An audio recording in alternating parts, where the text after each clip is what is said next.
Hello friends, welcome to our YouTube channel.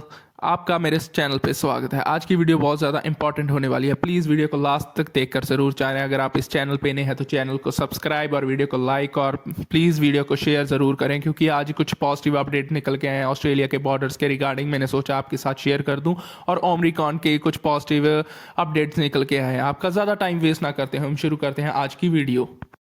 आज की video की सबसे पहली अपडेट जो कि साउथ अफ्रीका से निकल के आई है ओमिक्रॉन वेरिएंट को लेकर कुछ पॉजिटिव अपडेट। उन्होंने बताया Omicron variant may be a signal of the end of the Covid and one south Africa expert believes that the new variant is a cause for the optimism rather than a concern. उन्होंने ये बताया कि जो कि एक Omicron variant है, एक positive sign है, जो कि कोविड-19 की जो लहर चल रही है उसको एक एंड हो सकता है।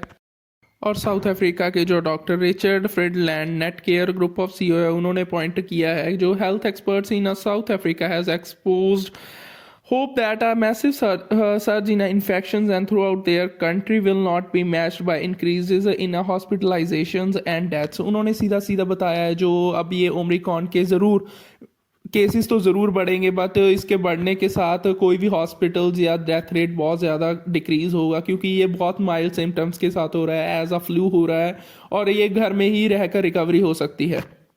और आज की वीडियो की सबसे अच्छी गुड न्यूज़ जो कि ऑस्ट्रेलिया के प्रीमियर से निकल के आई है। न्यू साउथ वेल्स और विक्टोरिया के प्रीमियर ने बताया है कि वो अब पहले की तरह कोई भी एक या दो केसेस या कुछ केसेस आने पर ओमिक्रॉन के अपने स्टेप बैक नहीं लेंगे। वो बॉर्डर्स को बंद नहीं करेंगे, वो बॉर्डर्स को जो अब वो खोल रहे हैं वैसे ही खोलेंगे। उन्होंने एक ऑफिशियली स्टेटमेंट दिया है। इसके बाद वह स्टेटमेंट शुरू होगी। आपके लिए एक छोटी सी वीडियो क्लिप, प्लीज़ उस वीडियो क्लिप को ज़रूर देख लीजिएगा। अगर आप इस चैनल पे नए हैं तो इस वीडियो क्लिप को देखने के बाद प्लीज़ चैनल को सब्सक्राइब और वीडियो को लाइक कर ज़रूर जाएं, इससे मुझे मोटिवेशन मिलती है। Thank you.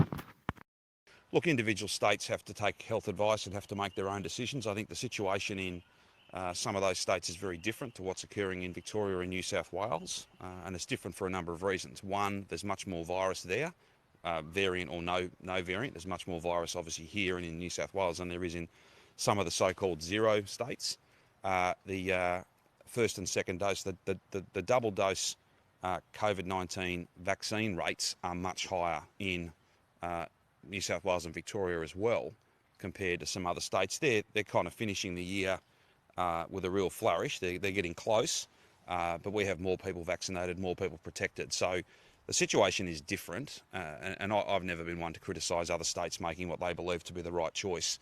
But we will not be pursuing a Omicron zero here. That we don't think makes any sense. It may already be here. The good news so far is that whilst it's more infectious, the evidence suggests that it is milder. And in fact, there's some in the scientific community that have been talking about the fact that this may well in fact replace Delta, and that on balance might be a net positive, given that it seems, and I stress that's not a settled matter yet, but it does seem to be less severe than what the Delta variant is. But, I was texting back and forth with Dominic Perrottet yesterday.